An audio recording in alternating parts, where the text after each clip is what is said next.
Binabago sa atin ang mga ganitong tagpo.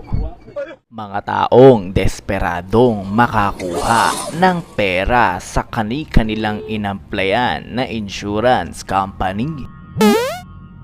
Pero ibahin ninyo ang tampok sa kwento natin ngayon dahil ang kanyang inaplayan na insurance company ang naging desperado bago maiproseso ang perang kailangang ilabas ng kumpanyang ito. Nako, kung alam nyo lang kung gaano katindi ang swerte ng taong ito. Mantakin ninyo, 2 araw na siyang nakalibing dahil sa isang aksidente. Pero dahil lamang sa isang insurance policy ay naibalik ang dati niyang buhay. Pero bago tayo magtuloy sa ating kwentuhan ay maaari lamang sana suportahan ninyo itong bagong channel na ito at ako nang bahalang maghatid sa inyo ng mga kakaibang kwentong nakikita ko sa aking computer. O paano, magtuloy na tayo sa ating kwentuhan.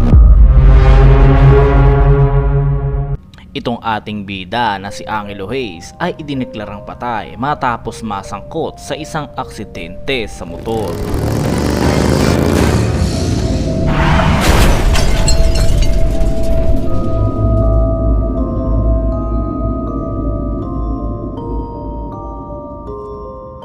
Bago pa nga lamang isakay si Angelo Hayes sa ambulansya ay masasabi na ng mga taong naroon na si Angelo Hayes ay wala ng buhay dahil nakita nila ang malaking sugat ni Angelo Hayes sa mukha at sa ulo. Pero ang tumapos sa lahat ng mga duda kung buhay nga ba o patay si Angelo Hayes ay nung naisugod na siya sa ospital at dun nga sinabi ng doktor sa kanila na si Angelo Hayes ay dead on arrival. 2 araw nga lamang ang itinagal ng burol ni Angelo Hayes sa hindi ko malaman na dahilan. At pagkatapos nga ng 2 araw na yon ay inilibing agad ang ating bida. Pero kung inaakala ninyo na napakasaklap ng kapalaran ng ating bida ay nagkakamali kayo dahil hawak pa rin ni Angelo Hayes ang alas para mabago ang sitwasyon. Dahil nga sa bilis ng mga pangyayari at kakulangan ng ebidensya ay hindi maniwala ang mga ahente ng insurance company sa pagkamatay ni Angelo. Sa makatwid,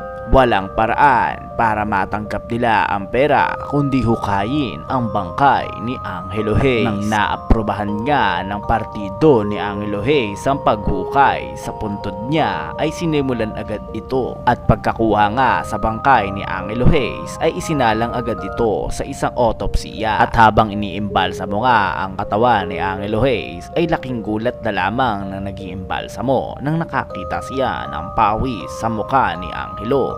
At nang kinapangan niya ang pulso ni Angelo ay tumitibok ito at mainit din ang katawan, sinyales na si Angelo Hayes ay buhay. Nang nakumpirma na nga na si Angelo ay buhay, agad siyang isinugod sa isang malapit na ospital at doon siya nagpagaling. Nang nagkamali nga ito ay ang tanong ng kanyang mga magulang sa doktor ay paano nga bang naging imposible na si Angelo ay buhay pa matapos ng pagkalibing ng 2 araw. Sinabi nga ng doktor na maaring si Angelo Hayes ay napasa ilalim sa isang comatose. At paliwanag pa ng doktor na kapag nasa ilalim ka daw ng isang comatose ay hindi mo kailangan ng gaano karaming oxygen para mabuhay. Napakaswerte ng may-ari ng insurance company dahil hindi sila magbabayad ng napakalaking halaga sa pamilya ni Angelo. Pero mas maswerte pa rin si Angelo dahil hindi siya nagising sa loob ng kabao. Diyan na muna natin tatapusin ang ating kwentuhan. Pero bago mo sana iwanan